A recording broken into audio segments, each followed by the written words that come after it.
All right, can you hear me now? Hopefully it's coming through there. I also need to get to where I can get to my chat because it doesn't seem to want to let me respond to my chat here.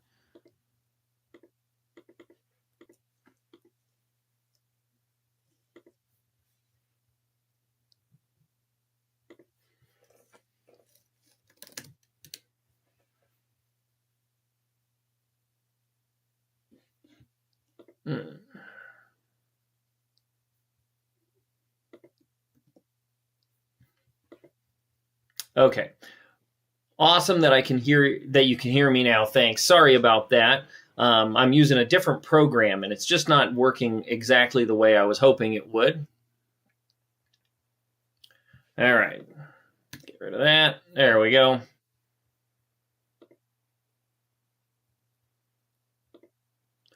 Perfect. Okay. So I'm going to get back into it here. So like I was saying, what I was trying to do here is I'm taking this version of God Rest Ye Merry Gentlemen that I arranged for sax quartet and I'm turning it into a big band one. And what I was doing is I was opening up a version of one of my big band charts that had my sort of predefined logo on it and all of that kind of information.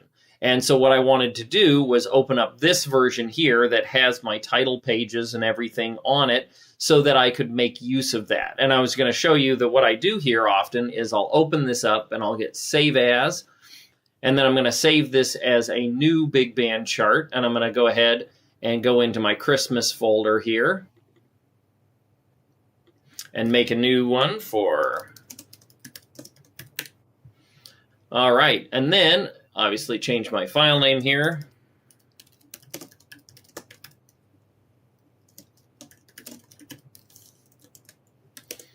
And then I can go ahead and I can change up some of these things, like I can alter the title.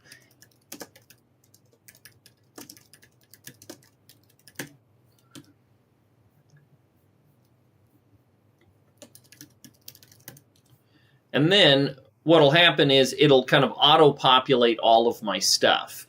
And so this problem here, if you're curious, this one's kind of an interesting issue that I have found with Dorico lately with these sort of title blocks I created. Because if the title block itself has a border on it, it can create some weird problems like this. And so what I need to do here is go under my project template, and I'm clicking on my title block here, and I'm actually going to put the border on the actual box itself and not inside of the text, because under the paragraph styles, under my title block, I had a border turned on, and that's why the border was kind of blowing out past the edge of the page. And so if you turn the border on for just the box here using the Properties tab down there, and what I did is I highlighted the box, and then I went in and I added that border setting, show border here and thickness and all that, and that allowed me to get it to be the kind of the right proportions. And then here, I'm just actually going to turn this down, make it a little bit smaller so that my title fits better.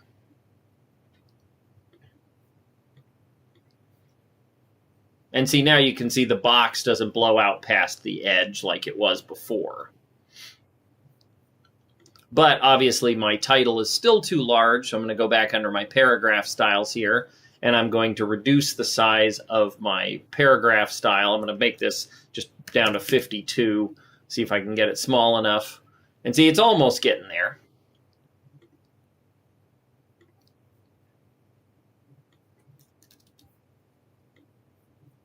There we go. All right, I'll live with that for now.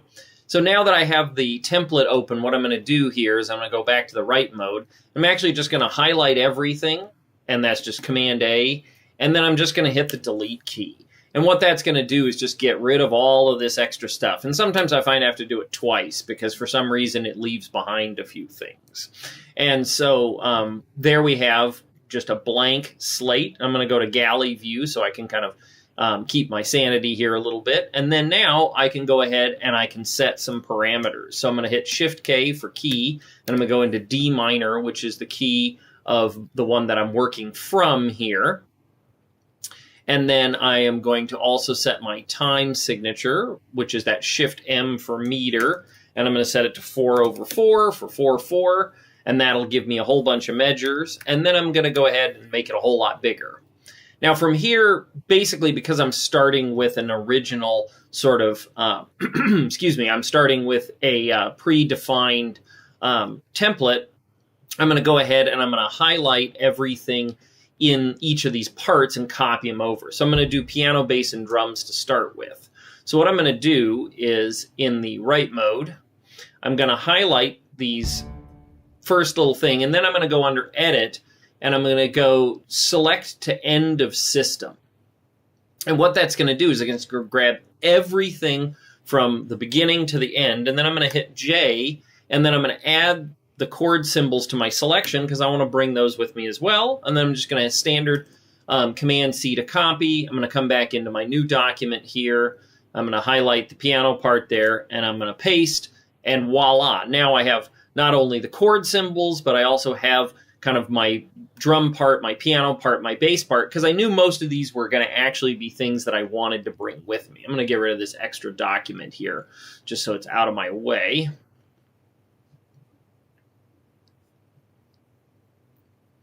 All right.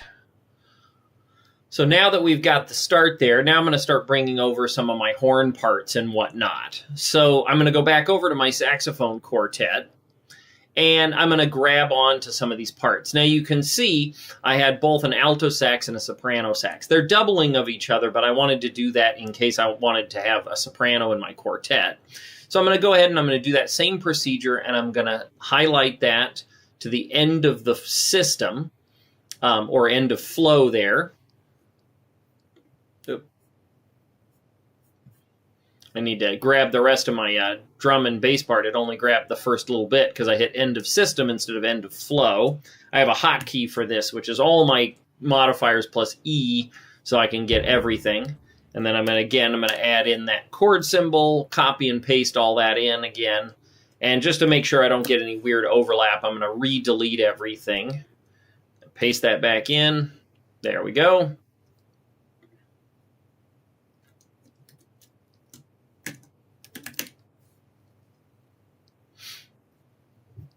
Then I am going to go ahead and grab onto that soprano sax part. Going to use that same hotkey I assigned, copy, and I'm going to put that into first trumpet for right now, just because I'm going to be pasting parts of it out and moving things around.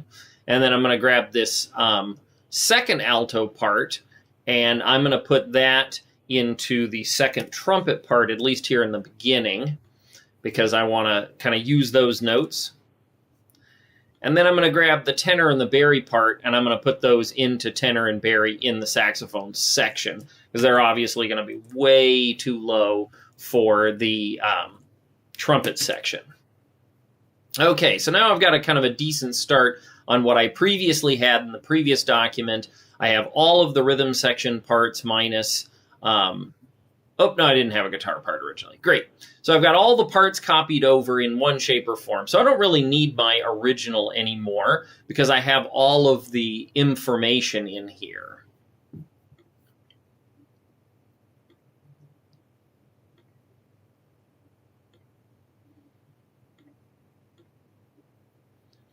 Okay. So now that I've got all the information in there, I'm going to go ahead and flip. I'm going to close down the original, and I'm going to go back to this one.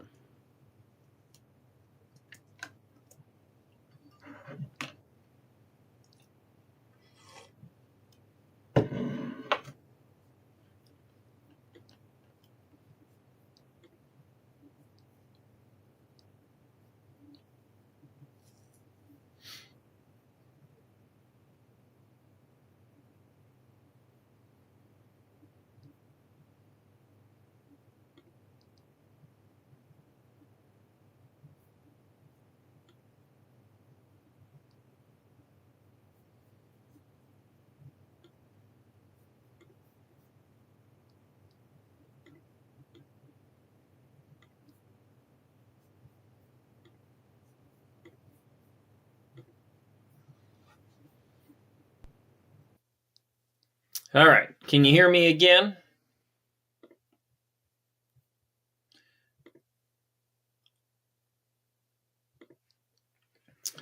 There we go. Okay. All right. Can you hear me again?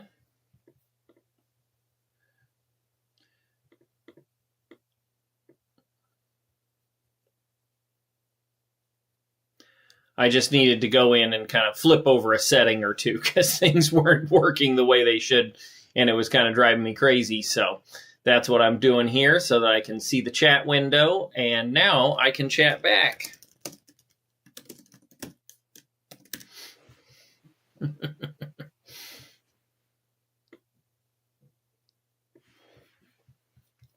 All right, so now I'm going to get us back going in the right direction again. Sorry about the little hang up there.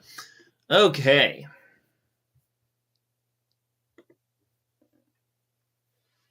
All right, so I got that sax quartet version closed, so now I just have the big band version open. So now one of the things I like to do whenever I'm kind of converting a file from one system to another is I really like to make it so that I'm just making it so I can see the chat while people are talking there. There we go.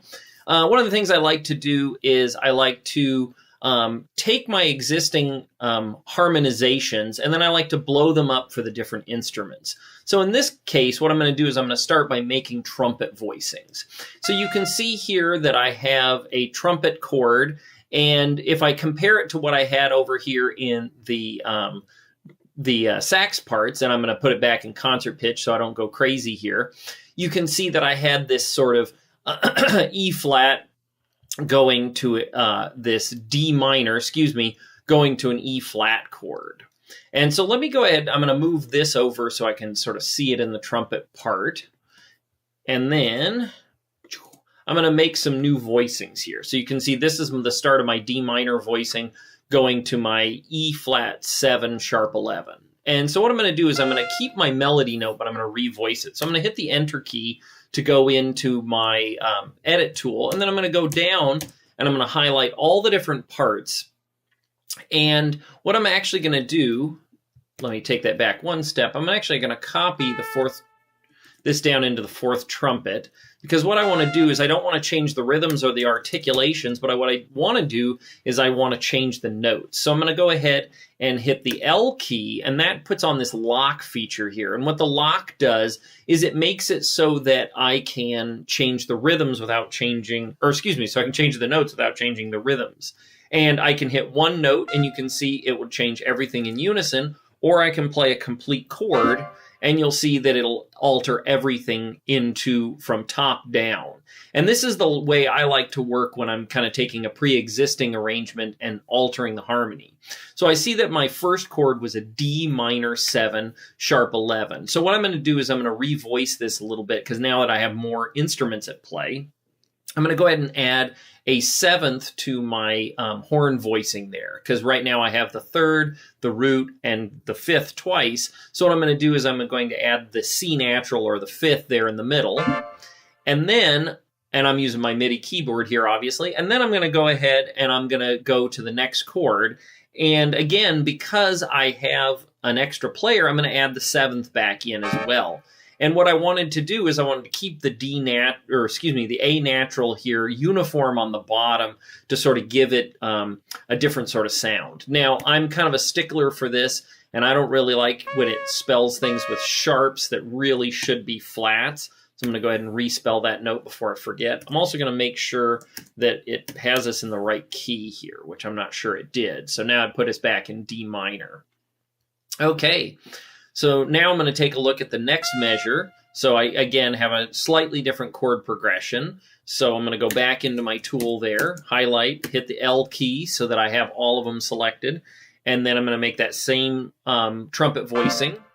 And then this time I'm going down to an A7 flat 5. And so here, I like in this voicing to include the flat 9 as well. So that's the note I'm going to add. So I'm going to have flat 5 will be my first note, followed by the 3rd, the flat 9, and the 7th.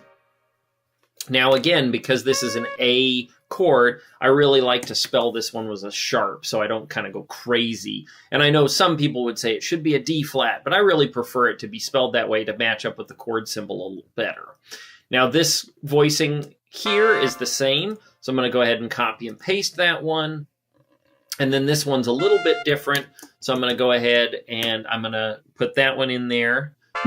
And then this is that same A7 chord. And then it goes into the melody.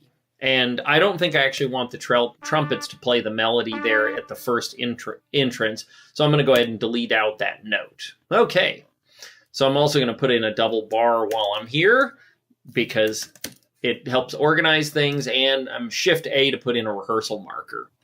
Okay.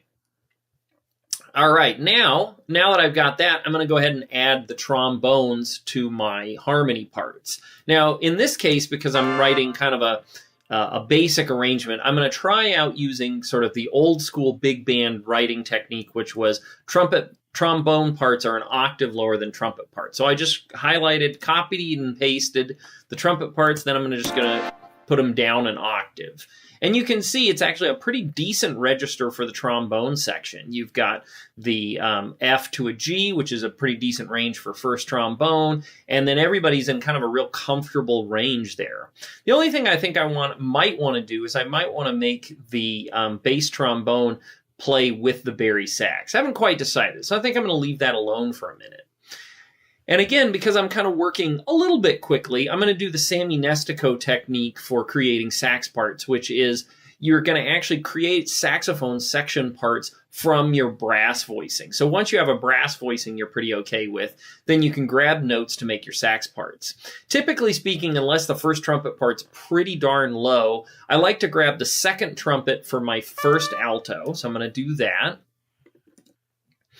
And then I like to grab onto the either the second or the third or the fourth trumpet for my second alto. And it just kind of depends. In this case, because they're a whole step apart, I think I'm going to go ahead and I'm going to put the fourth trumpet part into the second alto because I want to have a little bit more space. I think saxophones sound better when the voicing is spread out a little bit, whereas brass sound pretty good when they're compacted down. So kind of a personal preference thing there.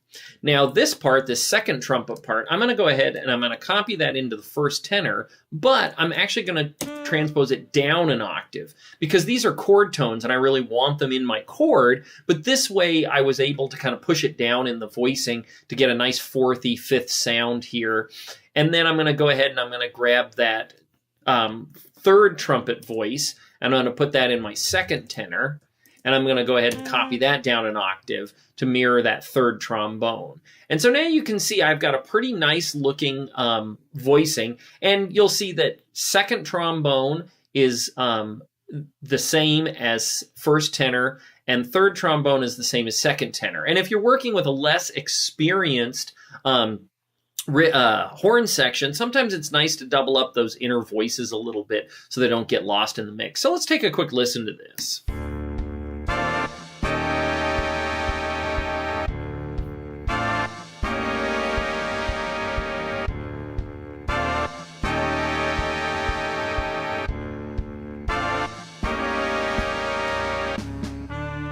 So yeah, that worked out pretty well. Hopefully the playback is coming through a little bit on your side. I do know that I had it set up so that it would play back as I was working there.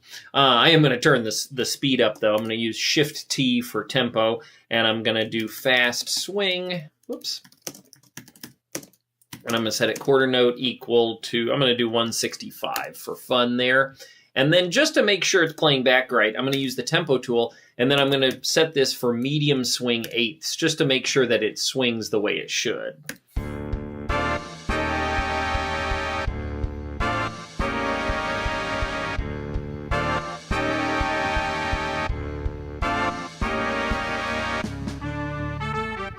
All right, cool. So now we've got that.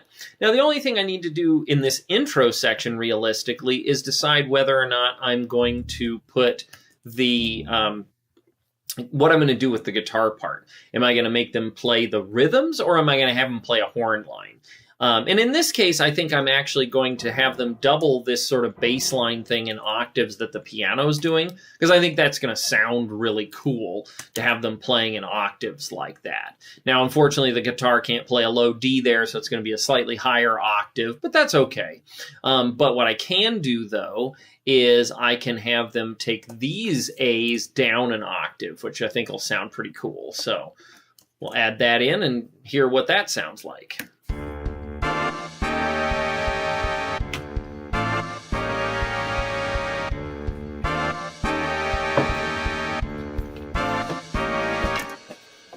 And of course, the first thing I do is spill coffee all over myself. That's awesome. So there you go. Okay, so I think that's looking really good. It's sounding good. I think that'll be great. I'm also going to go down here with my kick drum part, and I'm going to turn these extra notes just into quarter notes because it's just kind of weird that they're set as triplets right now. What I'm going to do here, I'm going to highlight, I'm going to highlight just these notes. I'm going to do that. Get rid of the triplet. Let's see. Boom. Oh, it's not going to let me. Oh, there it goes. Perfect.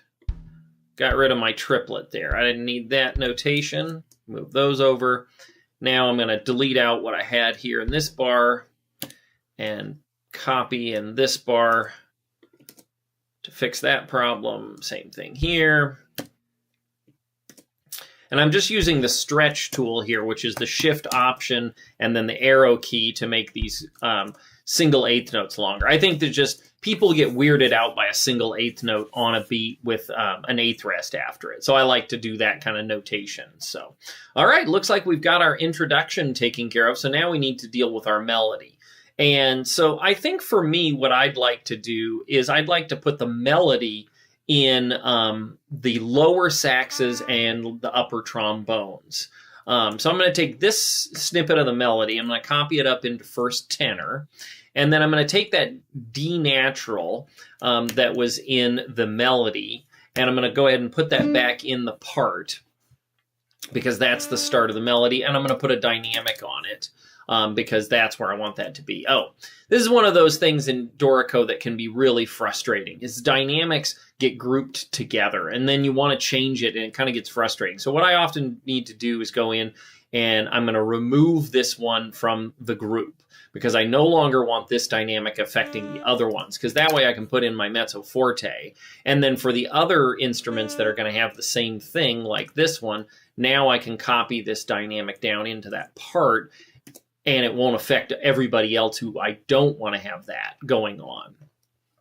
Okay.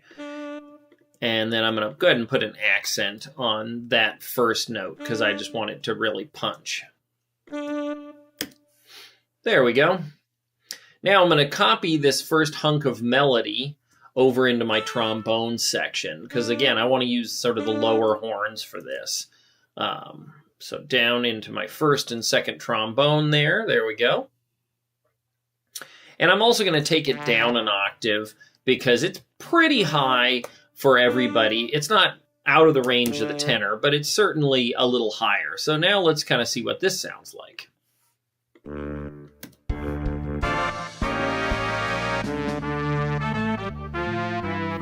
Yep. Gotta delete that out of the trumpet part. There we go.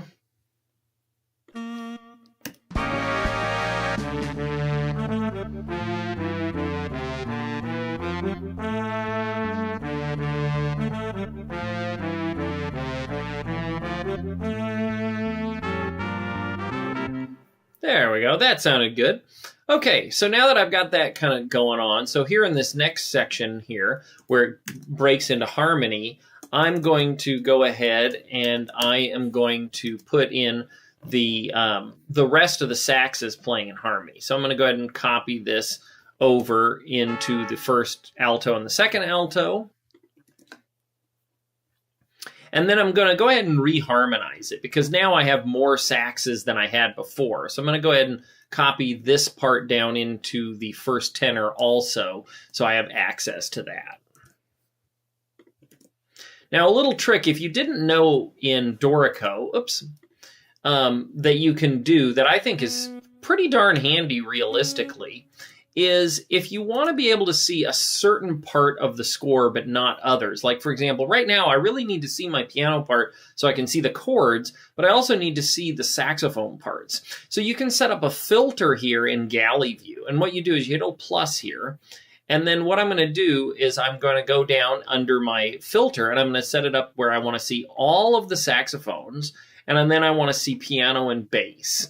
And then I hit OK. And see, now I see just a little subset of my score. And see, if I turn off the filter button, I go back to seeing all the parts. But now I can just see exactly what I need to see so that I can work on this harmony part without kind of having to scroll up and down a ton. So I'm going to go ahead and click on here. And I know that's going to be my melody note. So I'm going to do that same procedure where I highlight them all and I'm going to hit the L. And then I'm going to start thinking about harmonization. Now, this one is probably going to be some kind of like D chord, although it is harmonized right now sort of an A. But you can see the next chord is some kind of G chord. And so D is typically the note that resolves into G. So I'm going to make it a D chord this time. So I'm going to go ahead and I'm going to start by doing a closed voicing because I'd like the bari sax to get up out of the basement there. So what I'm going to do is I'm going to start with the D in my pinky, and then I'm just going to make kind of a very 30 voice. And I'm going to go A, F sharp, E, flat, C, and then A. So in essence, the bari sax is going to be doubling the first alto in an octave, and then everybody's going to be kind of a tight little bundle. And part of that is because the first alto is relatively low, and so if I was to try and spread it out, the bari sax would get really, really low, and it would kind of get out of range and sound pretty muddy. So from here, I can kind of slide my fingers up, and I'm going to end up with a nice sort of standard G minor 7 voicing. And then I'm going to jump down a third. So this time I'm going to get kind of a 4th voicing. And I'm going to break the bari sax away from being in unison with the first alto. And what I did there is I put the G here, but I put an F down there. There's my 3rd. And then I threw in the 11 right here because I thought that would be kind of a nice sounding extra note in my voicing. And this is why I use the keyboard when I'm doing this process, because I can actually hear the voicing I play on the piano, and it really helps me avoid wrong notes and things like that. And so now we're on to a C chord, and this is going to basically turn into a 13 because the A in the first alto. But you can see I've got some nice motion, but I do have one repetitive note there. So I got to decide which is more important, removing that repetitive note or keeping it the way it is because that's the voicing I was looking for. But let's see what happens when I get to the final voicing in this measure here, which is this other C here. So we're going to end up like this. So if I look here, most of the parts look pretty good. So that's a nice line, that's an okay line, that's a nice line, but this one has that repetitive note. So I think what I'm going to do is I'm going to sacrifice the 7th in this case and make them play the root just so that I don't have that repetitive note. If you've ever been a saxophone player playing an inner part, those repetitive notes can be really difficult to kind of play well. So let's take a listen to this. Yeah, sounds pretty good.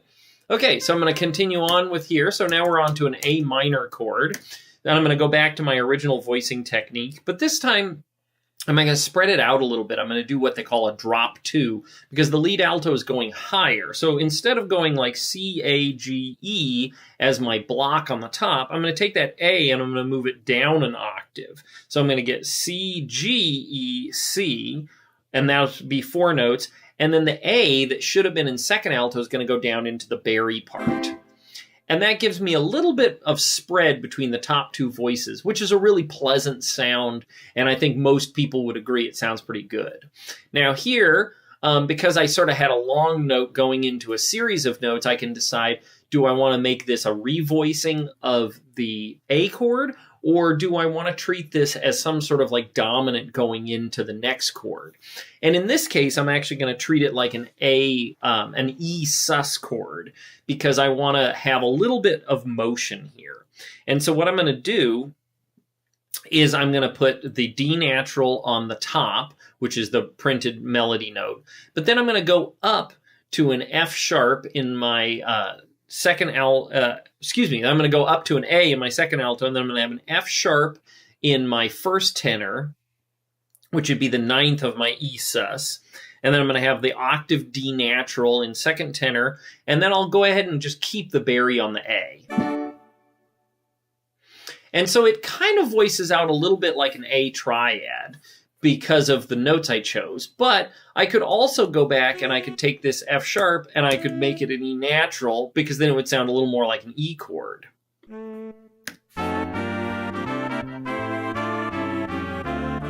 There we go. And that actually works pretty well. And so then I can go back here, jump back in, and I'm going to go back in and have my sort of closed voicing again.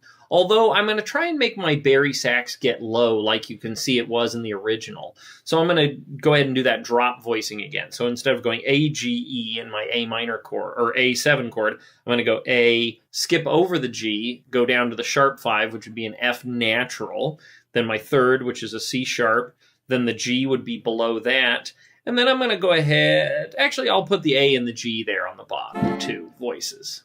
There we go.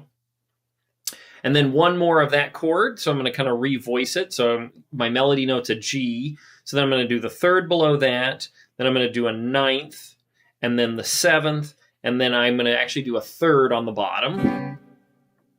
And we'll see how this sounds. I think that one's going to be a little too spicy, though.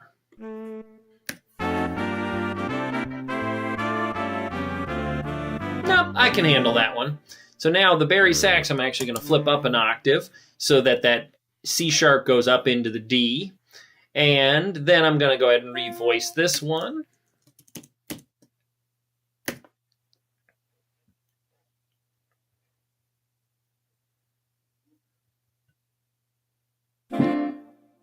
All right, there we go.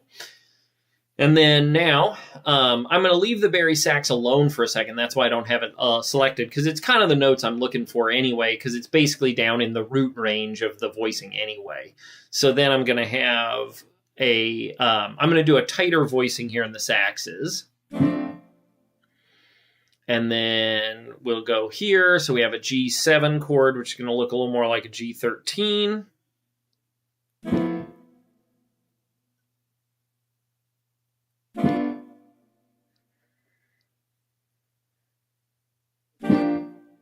There we go. And I'm actually going to alter the bari sax just a little bit here, and I'm going to make it go down to the C, because again, I don't need that duplicate note there. And I like this voicing for the sus chord, where I have 4, 7, 9, 5. It gives it a really nice fourthy kind of Bill Evans sound.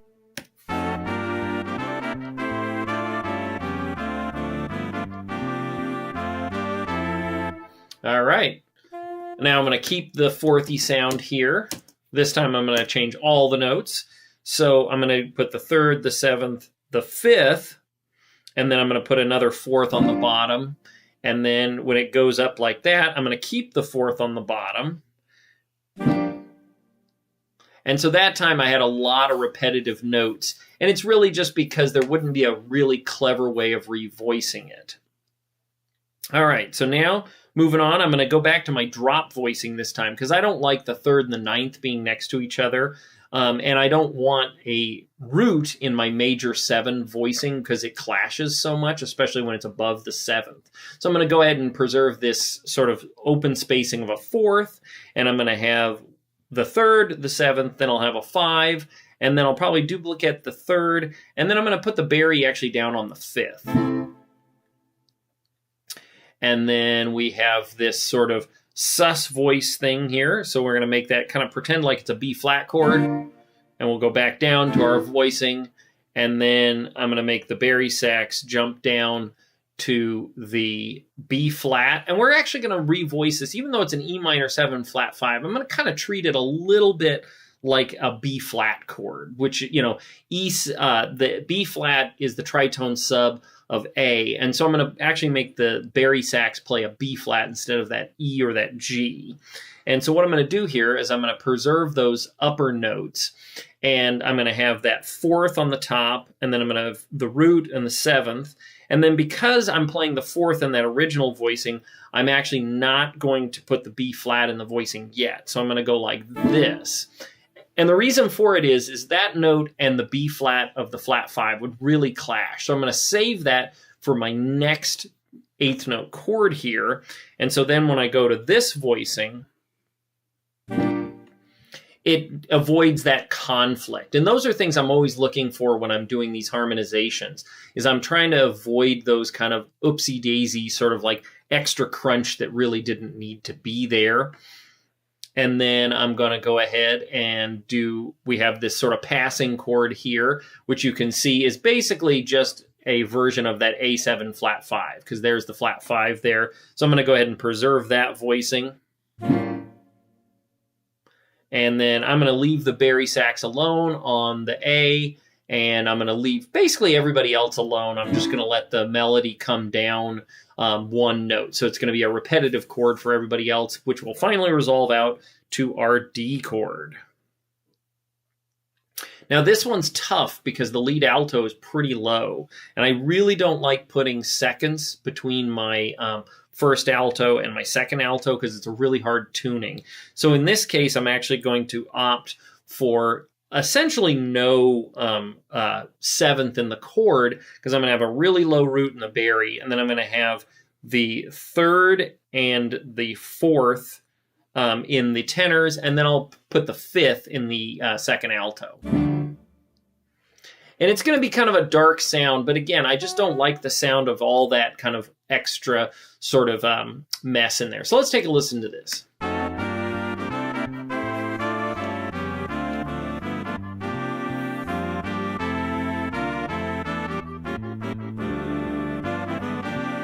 Yeah, there you go. And it sounded just fine.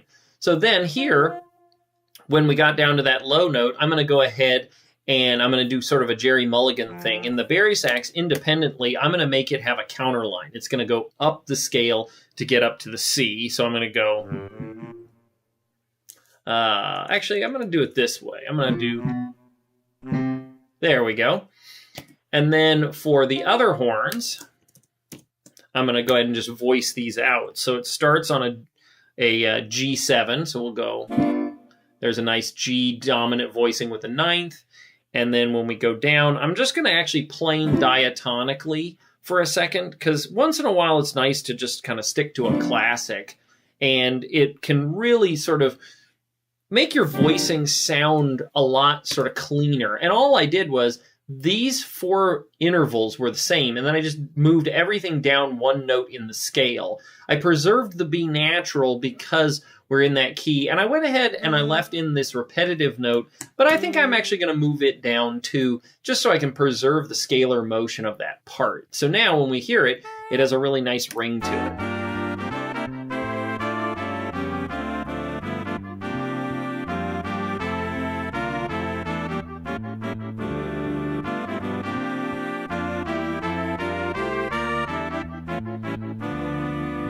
Cool. So that was a nice way of doing it. So at this point, I think I want to bring the brass back in. So we had the saxes going on, and I'm going to go ahead and get rid of these extra trumpet parts here. There we go. And so we had the saxes playing that little soli, but then here I'm going to have the brass come back in. Now this is way too low for lead trumpet. And so I'm going to go ahead and just flip this up an octave. And I'm going to voice this out for the trumpets first, because now they're playing the lead line. And I like to generally voice harmony parts from the lead line down like this.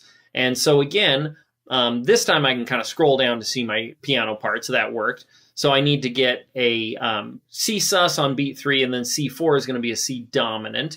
So I'm going to go ahead and put that in there. Oh, it really makes it easier. This is kind of a little piece of advice. If you copy and make sure there's the same number of notes and rhythms in your parts, this process I'm doing where I'm kind of reharmonizing the notes and not changing the rhythms makes it just a lot easier. So let's go ahead and put in kind of a standard C sus voice there. I had the 4th, the 9th, the 7th, and then I have the 5th on the bottom. And again, because the trumpets are in a closed voicing, it doesn't really, you don't have to do quite as kind of fancy of a spread. But I want to keep the 4th trumpet down, so I'm going to try and preserve openness in the between the 1st and the 2nd. So I'm actually going to leave the 2nd trumpet on the 9th, but I'm going to go to the 5th on the 1st trumpet there, and then I'm going to make the 4th trumpet play the 3rd on the bottom. So now you have 3rd, 7th, 9th, and then the 5th on top. And it just gives it a whole lot of depth when the 1st trumpet and the 4th trumpet are a wider distance apart. Okay, then I'm going to go ahead and flick on over here to my F chord, and then I'm going to preserve that open voicing. So I'm going to do the 3rd, which is the melody note. Then I'm going to do a 13, which is the D, and then I will actually have the 3rd again in the 3rd trumpet, and then an E natural on the bottom. And I think that's going to give me a nice kind of open, airy sound. And then basically I'm going to kind of let that move up. It's going to basically turn into like sort of a B flat voicing here. So I'm going to get the octave B flats, and then I'm going to get something like this. And then on the next one, we're going to go back to our F chord. So I'm going to do the 7th in the 2nd trumpet, and then I'm going to do the 3rd in, actually I'm going to do the 5th in the 3rd trumpet, and then the 3rd on the 4th trumpet. Gives me, again, a nice big spread. Everybody has a nice line that seems to make sense.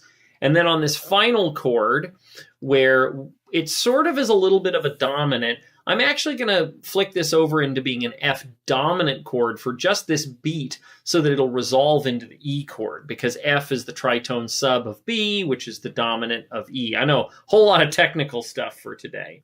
So we're going to have the D on the top there, and then I'm going to have a G in 2nd trumpet, an E flat in 3rd, and then I'll put another A natural on the bottom. And all right, and then we'll get that 4thy sound for the next bar on beat 1. Oops. And then, yeah, the 4thy sound will be like this. Sorry about that.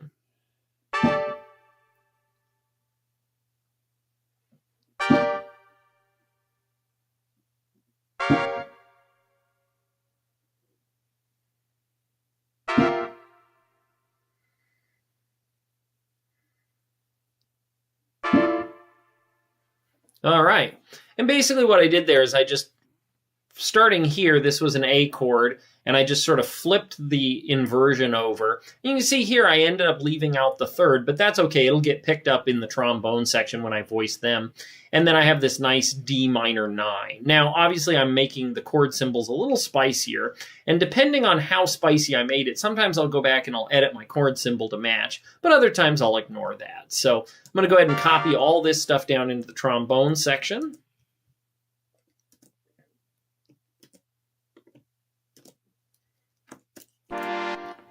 All right, and then I am actually going to revoice this a little bit, though, because you can see just simply copying it down an octave, the first trombone's way too high. So I'm going to go ahead and do a whole new voicing here. And in this case, because the chords are pretty straightforward, I'm actually going to just sort of not necessarily look at the shape of the first trumpet so much as I'm just going to match the voicings. So I'm going to go ahead and put the 4th trombone down on the root this time, and then I'm going to get kind of a more 4thy kind of voicing here going. So I'm going to have root 4th, 3rd, or 7th, then 9th, and then it goes to the dominant version. So I'm going to kind of move everything up a little bit. And then we go to the F chord, so I'm going to have a low root in 4th trombone. But I don't really want the 4th trombone to like have to climb up that scale. So I think what I'm going to do is I'm going to change that into just an 8th note thing like that. I'm just going to get rid of those extra ones. And then I'm going to make the other 3 trombones sort of mirror what the trumpets are doing. And so they're going to be a voicing here, so we need an F major. So it'll be like, let's actually start on a lower voicing like this. Oops, that's right. It needs to be a B flat chord on beat 2. So we need to be...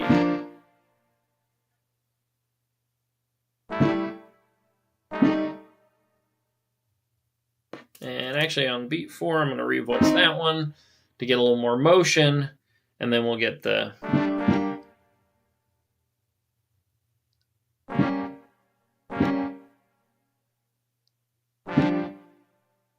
And actually, also, I'm going to put the 7th right there, too. Whoops. There we go.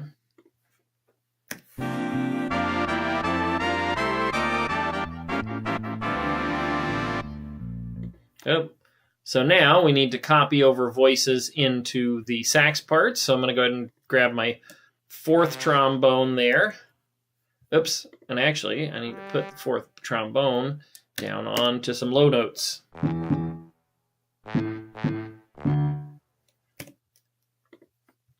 All right, so that's going to go to the bari sax. And then I'm actually going to put these 2 back in my tenor parts again like I did before. And then I'm going to put, actually, 1st trombone is going to be in 2nd alto. And then I'm going to grab 2nd trumpet for 1st alto. And you can see it gives me a nice big space. For, actually, probably a little high, so maybe 3rd trumpet. That gives me a nice big space up there at the top, which always sounds good.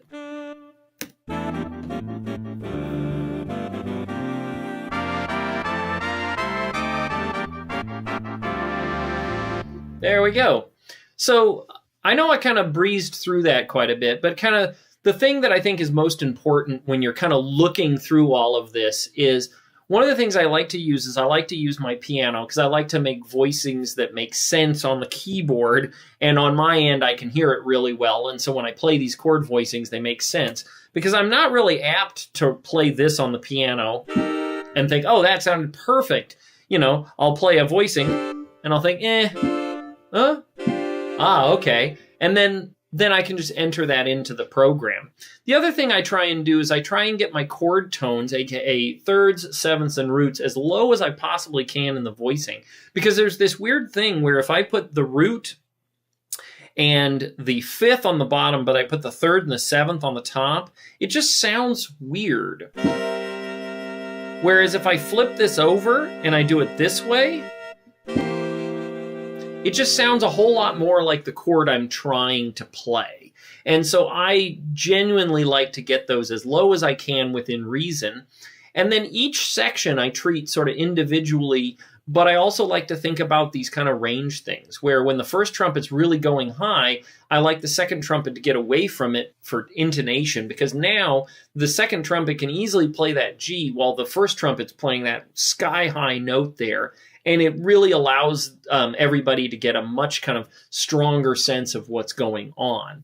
Now, I might choose to go ahead and put like an alternate down an octave thing there, but I do like that it kind of matches the melody there. Okay.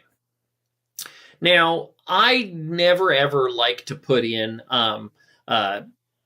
just chord slashes in my chord symbol part, or in my rhythm section parts, because I think that the days of having a piano player who knows all these songs by heart and can realize all of these things instantaneously is kind of gone. Plus, it's another instrument where we can add some energy and excitement. It doesn't just have to be simple comping. They can actually contribute a little bit. So looking through here, first thing is, I think I'm going to have the guitar play the melody along with the low winds at the beginning. So I'm going to go ahead and copy over this melody part here and put it into the guitar part. There we go. Now, I always leave the chord symbols in the rhythm section parts no matter what, even if they don't need them, because what I'm really trying to do is give some flexibility. If you have a guitar player who genuinely cannot play a written part and you need them to comp, at least now they still have the chord symbols. So for the piano, though, I think what I'm going to do is I'm going to put in kind of a very defined comping rhythm.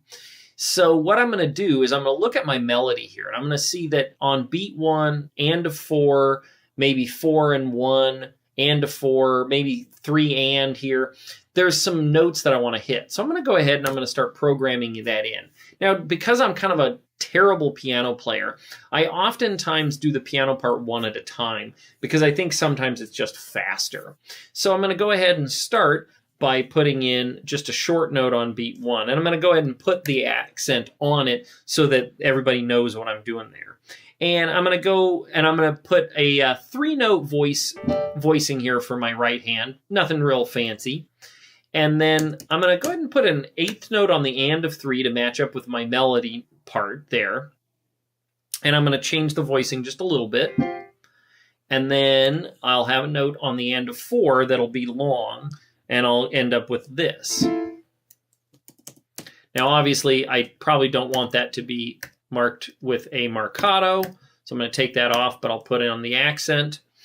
And then, but you can see I go ahead and I left that long, and then I'm going to make the piano player rest until this 3 and, because I don't want them to play too much, because I don't want them to cover up this trombone part.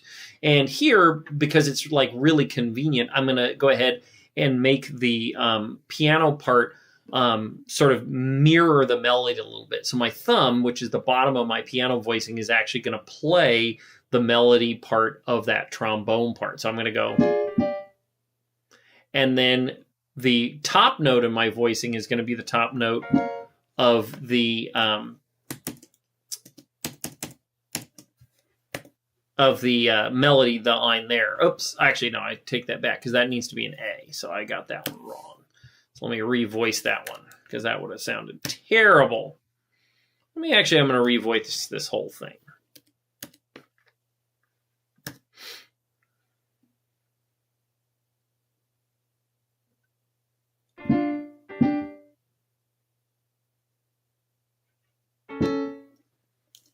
There we go. I like that a little better.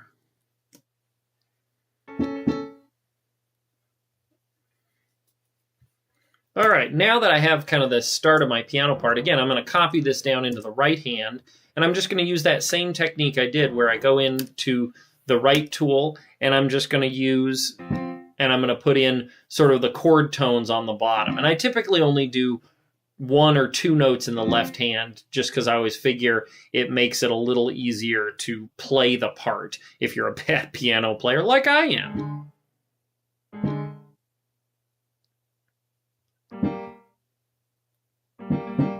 There we go. So now we can hear.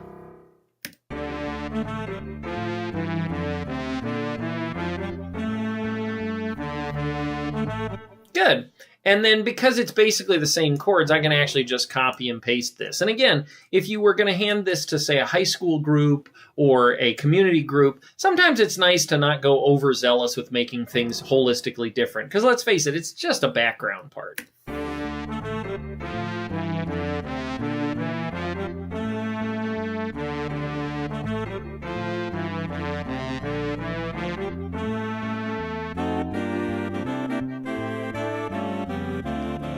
Yeah, and during this sax solo, because they're playing sort of a lot of notes, a lot of harmony, I typically like the piano to kind of be a little simpler.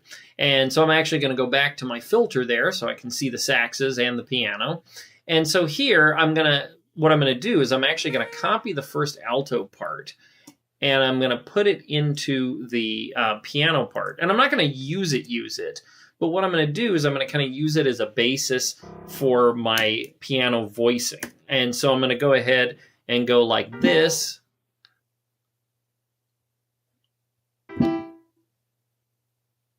Oops, nope, that one was still the G chord.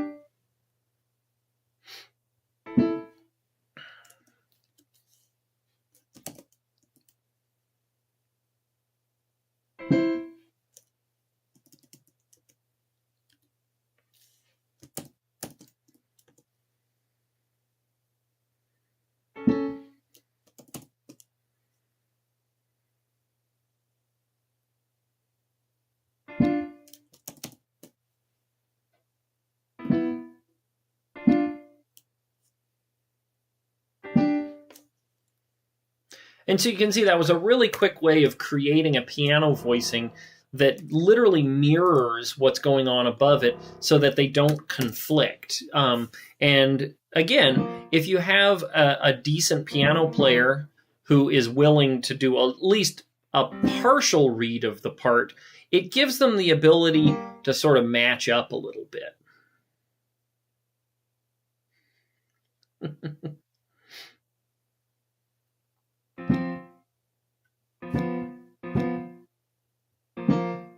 There we go. And so now you can hear it has a nice, I'm actually just going to highlight this, and you can hear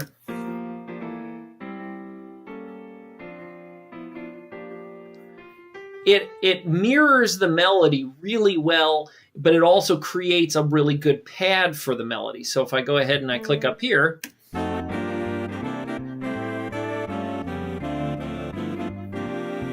and so now the two are complementary to each other. And this is why I write out piano voicings like this. It's not because I feel like it's absolutely the best and the brightest, but I think it just adds a lot to it. Just saying hello to folks who are logging in. I know I didn't give anybody any pre-warning on this, but it was just one of those things where I was working on stuff like this anyway today. So I thought, well, if I run my mouth while I'm composing a little bit, then voila, you'll get a little bit out of it. So now that I've gotten to this part, this is where the brass this is where the saxes are still in. So I'm going to just go ahead and finish reharmonizing this really fast.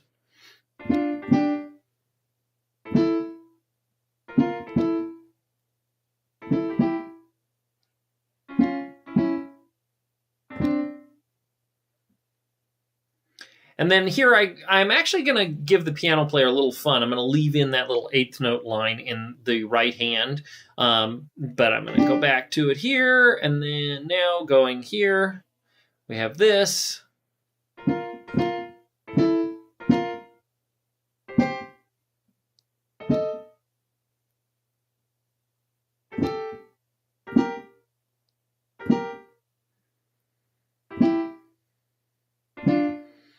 And again, now I can copy this down into the other hand. And then I'm going to revoice that. And again, left hand is a lot of repetitive notes because it's a lot of the same chord.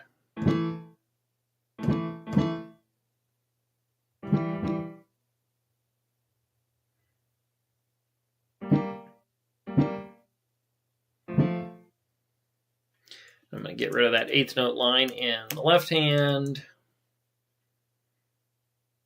Put a nice big open interval on the bottom there. That always sounds good. And then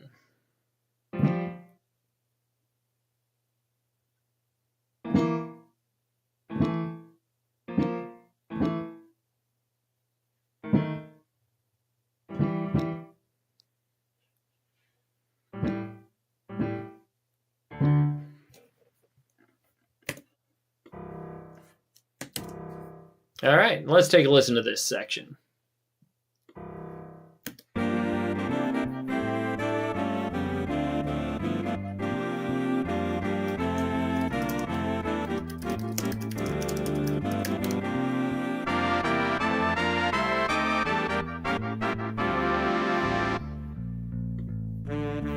All right. So the question was posed there is what sound library am I using? So I was going to go ahead and check on that. I couldn't remember. Nope, these are Halion sounds. So this one comes from their XXL brass. And so this is the kind of the purchased version of Halion by Steinberg. I go back and forth. Note Performer is my favorite sound set because it does everything really well, but these sounds are just a little punchier and have a little more articulation to them. And that's why I like these. Not because the other ones are bad, but I like them because they give me a little more big band punch. Okay, so now what I'm missing obviously here is some dynamics and stuff. So let's kind of throw that in there. So I need to put some dynamic here in my piano part. So I'm going to go ahead and throw that in there. All right, then I need to come up here and I need to think about what my horn parts are going to do. Are they going to do long notes? Are they going to go ba da da da da da? Are they going to slur? And actually, I think what would kind of sound pretty cool is just doing tenutos, and then I'm going to keep those all. Oops, not staccatos, tenutos. And then what I'm going to do is I'm actually going to make this into a, like quickly get soft, like a subito piano, and then I'm going to crescendo through it. So I'm going to get way soft, and I'm going to crescendo out to the forte at the end of that.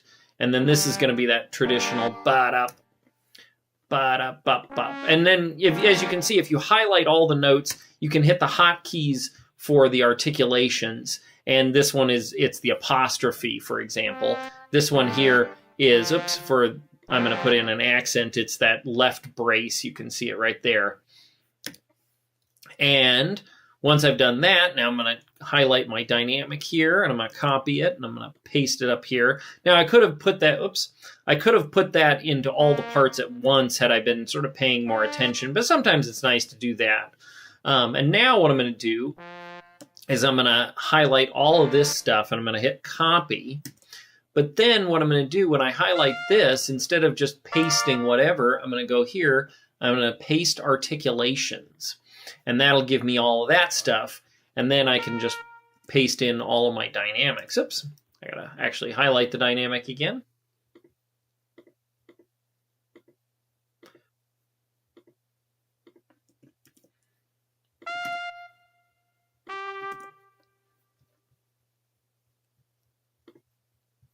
All right. And then for the bass trombone, I'm going to do a slightly different dynamic because he obviously doesn't play as long. So he'll just crescendo up to mezzo forte, do that. But he will actually, I'll copy all this stuff, paste over those articulations. And then I can grab all of this mess here and paste it up into my sax part. I got to make sure I don't select anything extra there, of course. And then we'll go like that. Paste in the articulations. Oops, I forgot to paste in the articulation on the bottom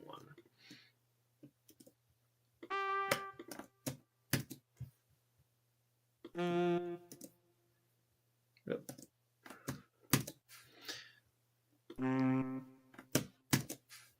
All right. That time I was just cheating and I was pasting and then changing to make it work right. Now I just need to get these dynamics in there. And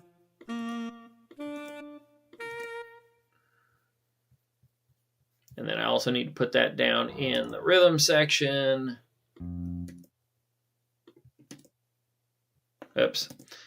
Having to paste into slash notation is such a pain in the butt.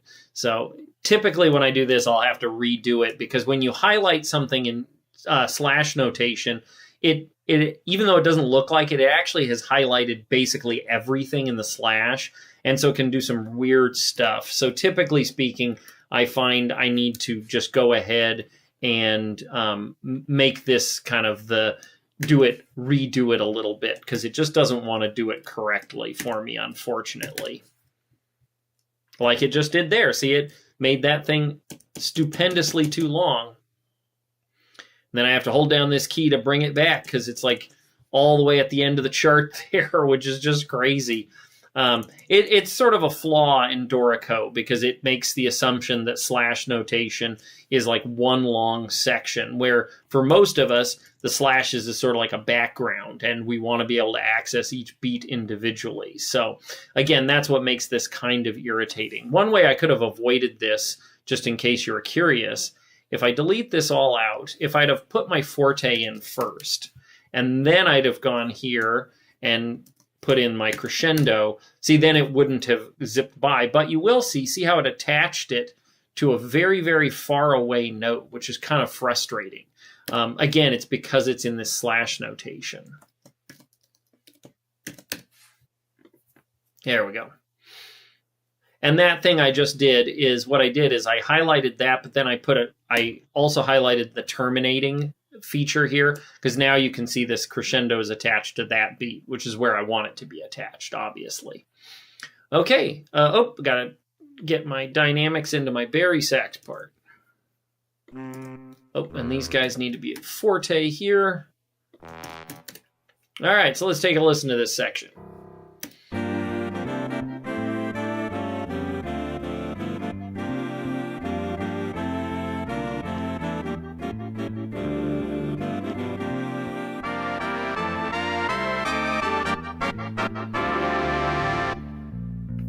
Cool.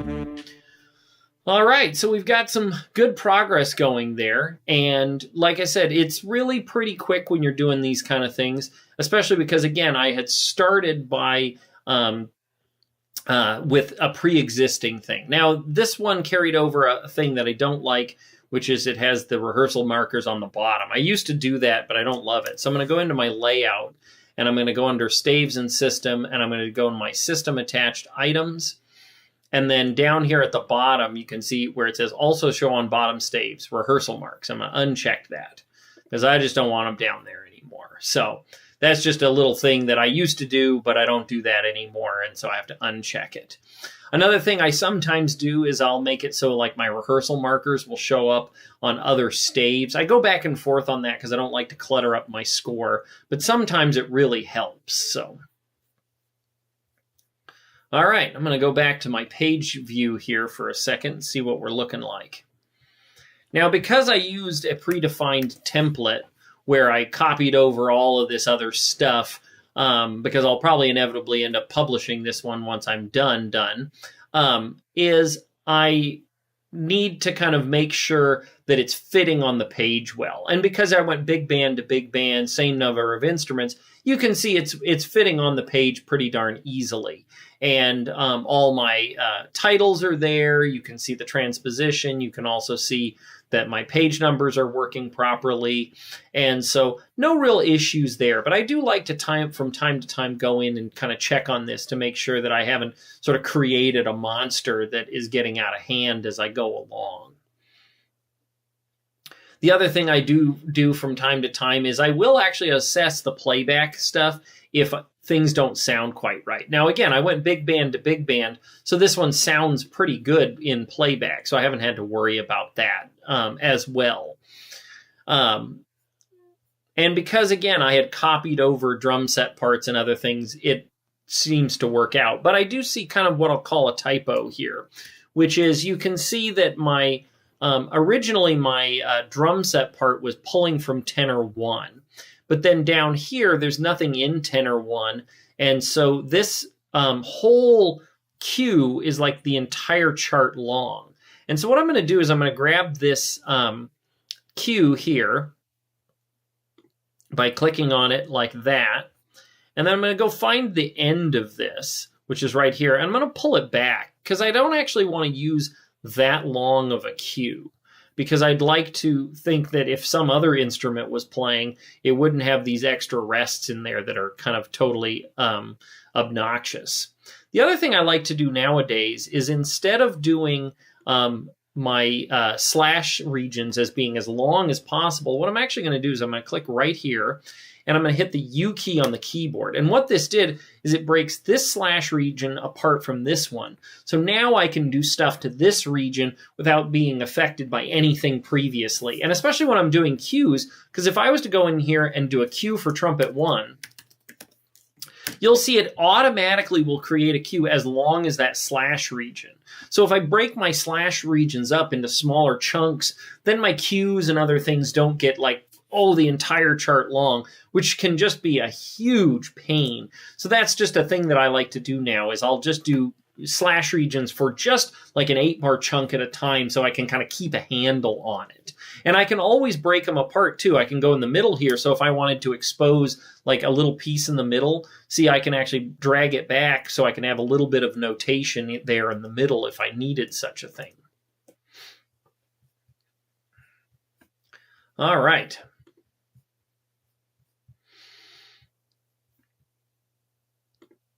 Okay, well, that's been about an hour and a half here. So I'm going to be doing this again tomorrow morning. So if any of you want to catch back in, I'm going to be working on this same chart and redoing it. Those of you who watched my previous uploaded video, I'm really suffering from a terrible back condition right now. And I'm sort of at my limit of my desk chair before I have to kind of leap up and move around for a bit so I don't end up kind of falling over. So I really do appreciate everybody hanging with me this time around.